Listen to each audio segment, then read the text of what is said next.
In the heart of the Arizona Territory, where legends were born in gunsmoke and blood, there stands a town that needs no introduction.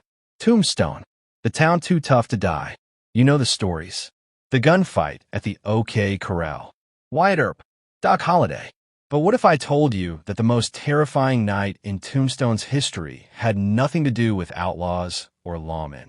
What if I told you about a darkness so complete, so unnatural, that those who survived it refused to speak of it for the rest of their lives? This is that story. The summer heat had been merciless that year. The kind of heat that makes men see things that aren't there, that turns the desert into a shimmering hell of mirages and madness. Tombstone was thriving then, a silver boom town with nearly 10,000 souls crowded into its dusty streets. Saloons lined Allen Street. The stamp mills worked day and night. Money flowed like whiskey, and violence was as common as sunrise. But prosperity breeds its own kind of darkness. In those days, there was a mine on the outskirts of town that the miners whispered about. They called it the Perdition Shaft. Not officially, of course. On the maps, it was simply Mine Number 7, owned by a consortium of investors back east who'd never set foot in the territory. But the men who worked it knew better. The silver there ran deeper than anywhere else. Richer, too. A single day's haul from Perdition could match a week's work from any other mine in the district. But it came at a price. Men disappeared in that mine. Not in cave-ins or accidents, though there were plenty of those. They simply vanished. One moment a miner would be working his claim in the deeper tunnels, and the next his lamp would be found abandoned, still burning, with no sign of the man who carried it. The foreman, a hard case named Samuel Garrett, didn't care.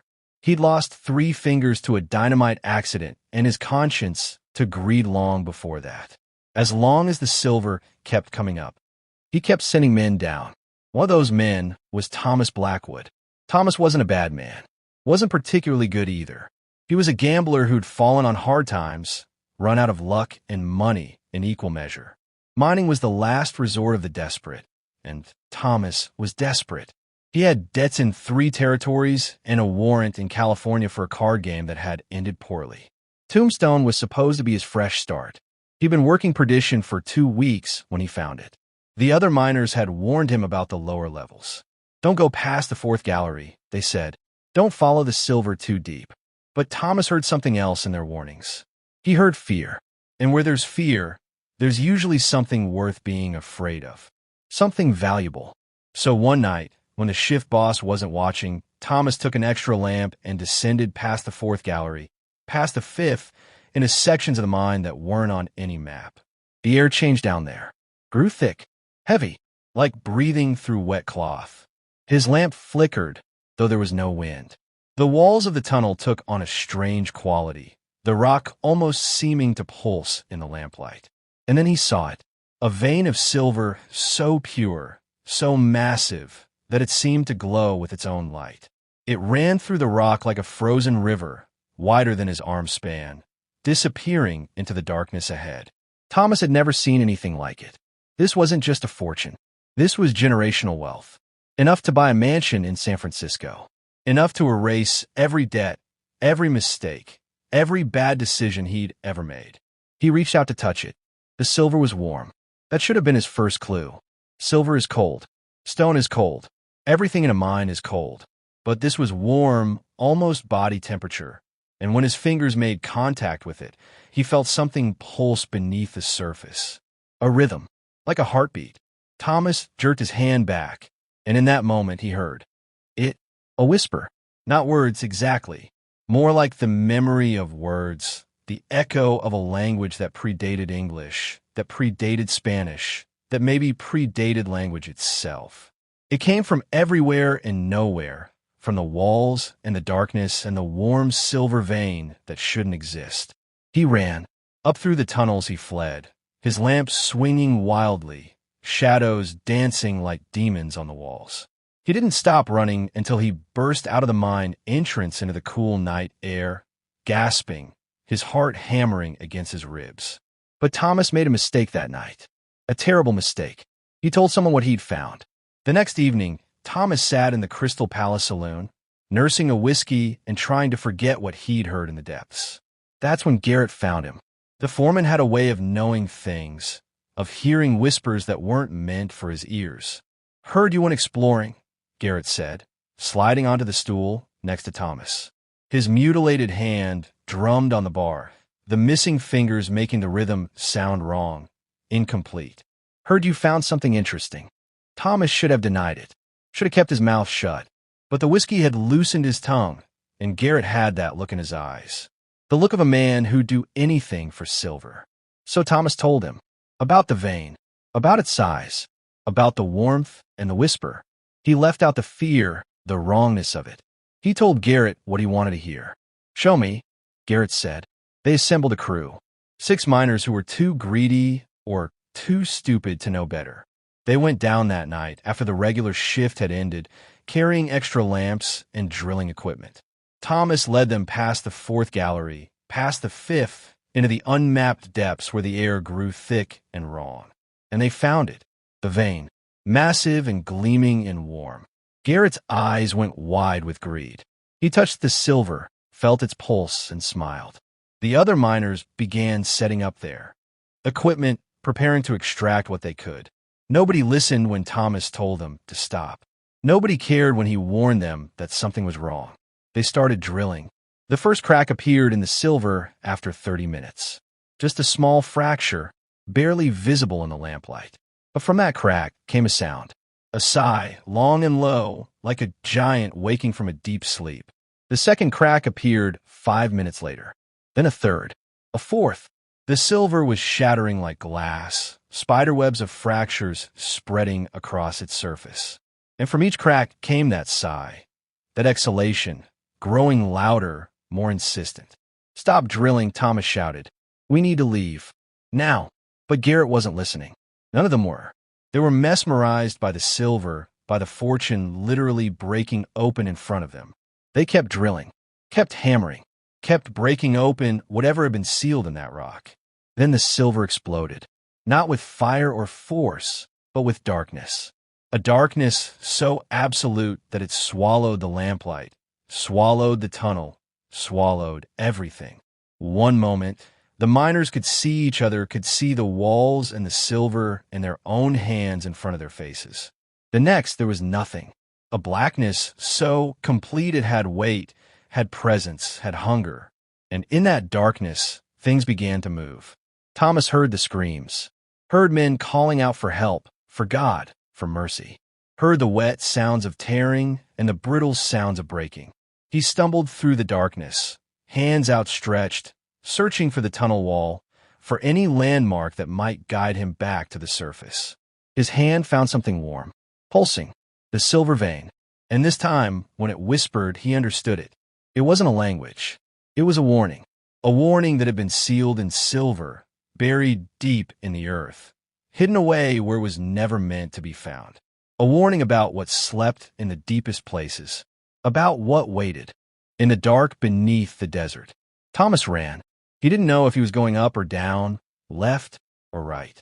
He just ran, the darkness chasing him, the screams of his companions echoing in his ears. He ran until his lungs burned, until his legs gave out, until he finally saw a pinprick of light ahead. He burst from the mine entrance just as dawn was breaking, fell to his knees in the dirt, and looked back at the perdition shaft. The mine was breathing. He could see it. The entrance expanding and contracting like a massive lung, exhaling darkness, inhaling light. And from that darkness came the sound of wings. Thousands of wings. Medial, like a plague of locusts, but bigger, heavier, darker. Then it came. The thing that rose from the perdition shaft that morning defied description. Those who saw it could never quite explain what they'd witnessed. Some said it was a cloud, black as pitch, that blotted out the rising sun. Others swore it was a swarm of bats, each one the size of a man. A few claimed it was something else entirely, something with wings and eyes and too many mouths. But everyone agreed on what happened next. The darkness spread across Tombstone like a living thing. It rolled down the hillside, across Toughnut Street, over Allen Street, consuming the town in shadow. But this wasn't the shadow of a cloud or an eclipse. This was something ancient, something hungry. The town went mad. In the Crystal Palace, a card game ended with 5 men dead, killed with their own hands in a frenzy they couldn't explain. At the Grand Hotel, guests leapt from windows, screaming about things crawling in their skin. In the streets, horses threw their riders and stampeded blindly. Dogs turned on their masters. Children wept blood. And everywhere, the darkness whispered. It lasted 12 hours. From dawn to dusk, Tombstone existed in a nightmare. Those who survived locked themselves in their homes, stuffed rags under doors, covered windows with blankets. They huddled in the smallest rooms, pressing close to any source of light, and prayed for it to end. Some didn't make it.